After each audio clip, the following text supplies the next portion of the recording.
Yo people, welcome back to the YouTube channel. You already know what time it is. It's time for another video. Big up your damn selves in the build. Make sure you smash up the likes every single damn time and subscribe if you are new. What a wonderful way to start the week, if I do say so myself, with myself, because I could not care less anymore about Carsley. I will be there for Tuchel, talk of the town in March, painting those flags on my face, placing that bucket hat on my head. But until then, we must not digress. It is Chelsea time now, okay?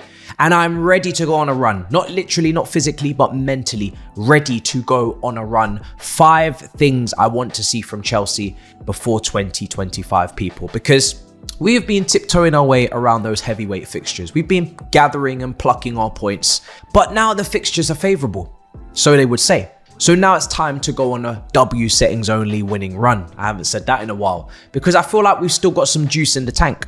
We've still got those tapes around our waist. It's time to trim the fat and let it all hang. You know what I mean? I just want to go for it now. I really do. Where we are in the table is very promising. The position, we're sitting in third with 19 points, but only 3 points off 11th place Brentford, and of course Manchester United as well in 13th. We're 4 points ahead of them under the new manager in Ruben Amorim. I have to pay them respect now, unfortunately, because I do think he's going to turn their form and fortunes around since the disaster of a tenure of 10 Heineken. So that's the cut-off point for me.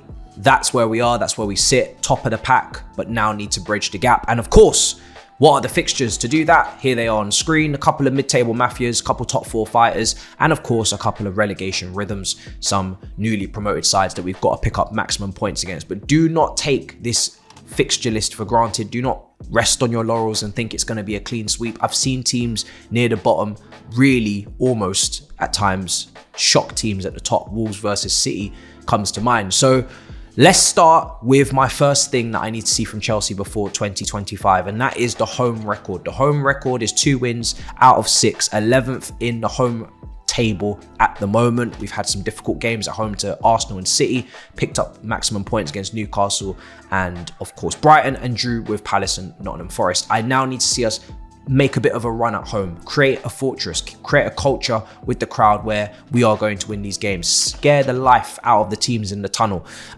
just kind of build the bridge again, you know, because at the moment it is anybody's guess and we don't need that. Last couple of seasons people have been taking points, enjoying themselves. Nottingham Forest comes to mind, Brentford comes to mind of the previous seasons, Wolves. Now it's time to build a run, right? Villa, Brentford, Fulham, all posing different tests.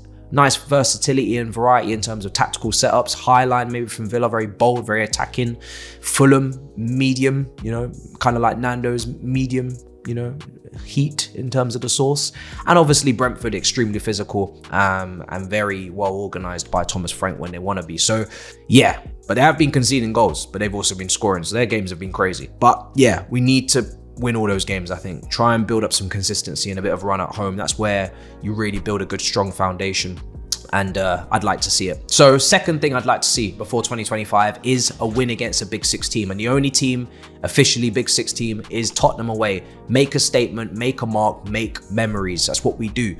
When we beat them there last year, definitely a memorable game. Beating Man United at home, Palmer late winner, memorable game. Even under Lampard, another young manager of a young team and experience, beating Tottenham away, beating Arsenal away.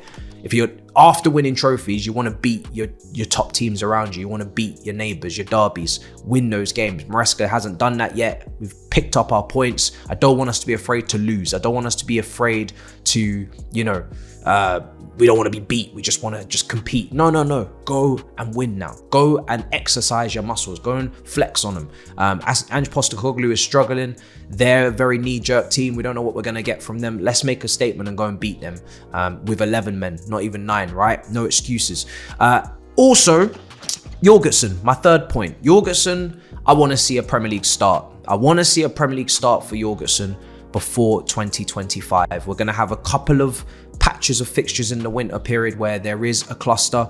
1st to the 8th of December, there's 3 Premier League games. 22nd to the 30th of December, there's 3 Premier League games. Surely Sanchez is not going to play all 6 of those Premier League games. Surely there's a room for rotation, surely.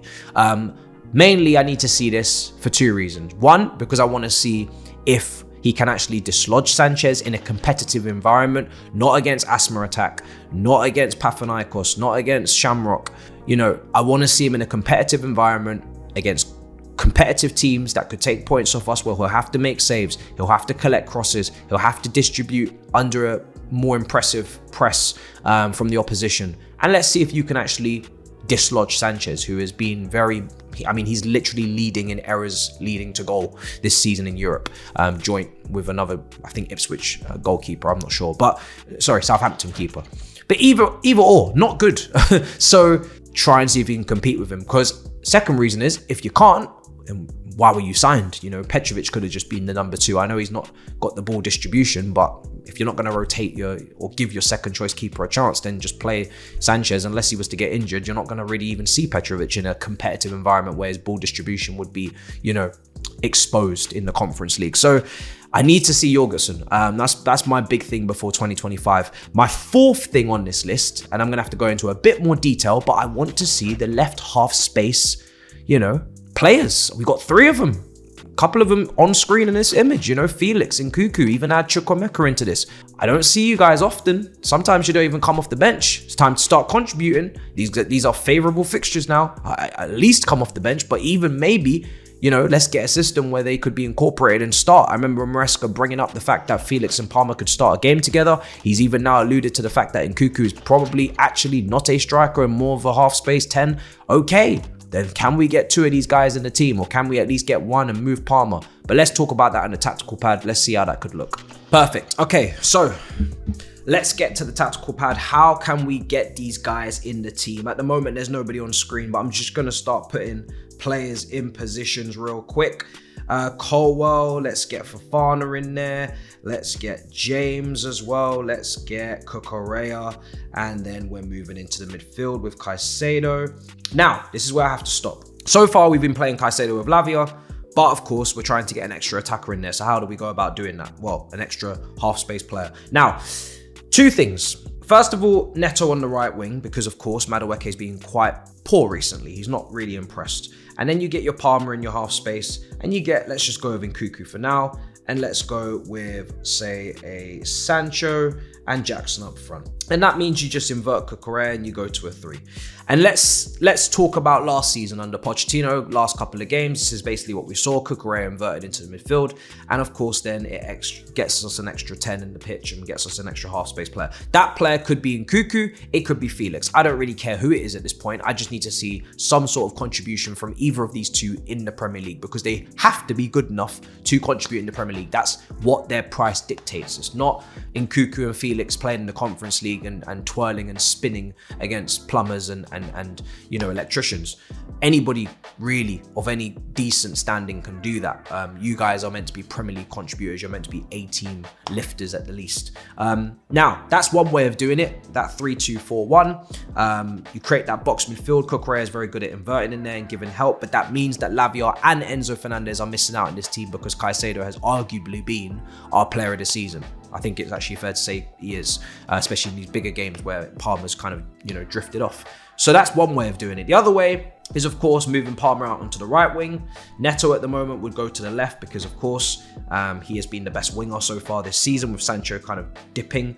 And then that means you can get an Enzo or a Lavia into this team by putting them into the midfield and going with a traditional 4-2-3-1. Now, the only way that happens is, of course, if James does become a bit more of an overlapper on that right-hand side, and it allows Palmer to just tuck in and kind of, you know, it still becomes this, but it's just a little bit different. That's the 2 ways that this can run. That's the 2 ways that this can happen. It could be James, it could be Gusto. Obviously, James, we're still working out his fitness as to whether or not he can actually get up and down the flank for a 60, 75, 90-minute game. I don't know how long it will take for him to get up to top condition to do this, because we've seen, obviously, the manager play him left back and restrict him for his fitness and his health. But that is one way of doing it. But I don't think he's going to play Palmer out wide. He's never really done it up until this point. Maybe it is because of James, I don't know, but he's had Gusto all this time as well. But let's see. So that's the other way. Now, moving on to my 5th and final point, I need to see more from Jadon Sancho.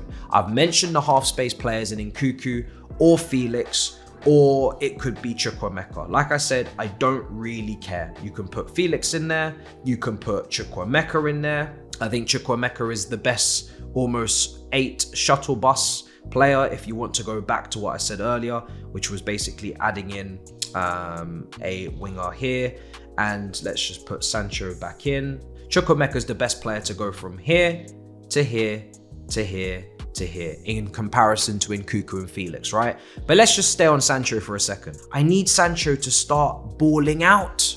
You had the first 3 games and you were getting 3 assists, very clean, very polite, very, very cultured with the touch, the pass, the perfectly weighted. Now I need to see you get back into the gears now and get some goals and bring those key passes and box entries and assists. Don't be ill. Don't be ill for too long. Don't be sad or too sick for too long. I need you to be involved because I don't really trust Mudryk on that left wing, if I'm being completely honest, for Premier League games, even to this point. And if Neto is to play right wing, you have to be on form on the left. It's either you or Mudryk, but I've got more faith in you. So you've got to be in form on that left so we can see Neto on the right, and therefore people can say, right, Madueke can be taken out of this team, which is meritocracy because he's not been doing very well going forward. He's just been working hard going back.